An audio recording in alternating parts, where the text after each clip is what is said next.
Writing curriculum was always a challenge in our homeschool. For us, writing is something we value and prioritize, but it felt like it was starting to become a chore for my children. It felt like it was a task that they would check off of their to-do list rather than using it as an opportunity to share their ideas. So I knew we had to pivot because this wasn't going to work out for us. I'm going to share how we keep essay writing engaging in our homeschool by blending it with our kids' interests. Now, this might not work with every kid, so take what works, leave what doesn't, or share your experience in the comments. I'd love to hear it.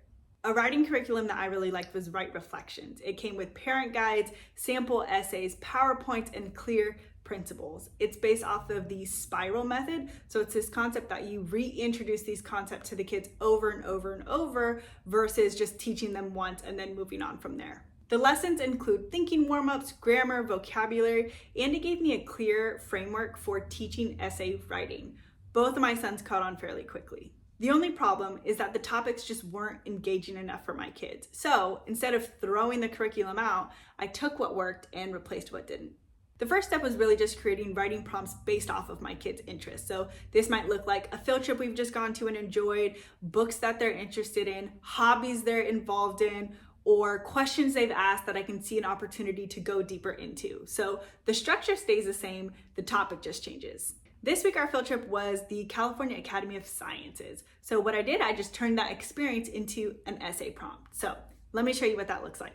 Day one was just introducing the prompt, brainstorming, and researching potential main ideas. We not only used our experience, but we looked up the Academy's website, we encouraged a full brain dump, and then we also looked up names for things that they were curious about.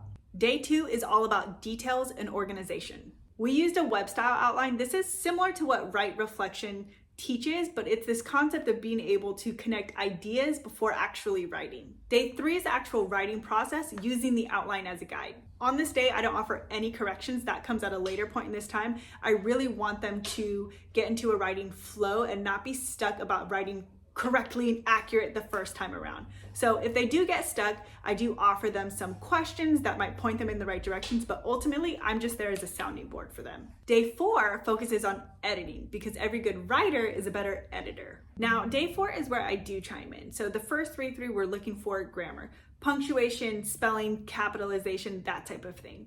And the second read through is where we get a little bit more critical. Did we use the proper vocabulary word? Could we put the sentences together?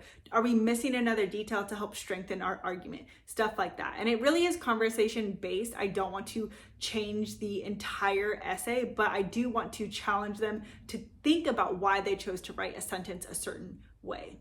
To wrap it up, I do want to show you guys a sample of my son's essay while you watch B-roll from our field trip and hear him read his work. This is what happens when writing isn't just an assignment, it is connected to a real experience. So keep exploring, keep learning, and stay rooted. The California Academy of Sciences is a museum where kids can learn about animals, the earth, space, and the environment. There are many cool things in the California Academy of Sciences, but a popular one is the Nature Lab. In every room there are specimens you can touch. There are fur specimens and kids can feel the texture. Some feel rough and brawny, others feel light and soft. Also, kids can guess what climate their fur can survive in. More important things in the Nature Lab are the displays.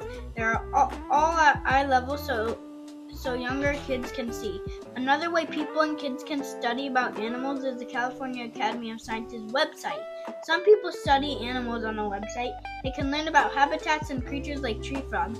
A really cool thing you should never doubt is there are live webcams for the cute penguins. The Academy of Science is a new world for kids. Nice, good job.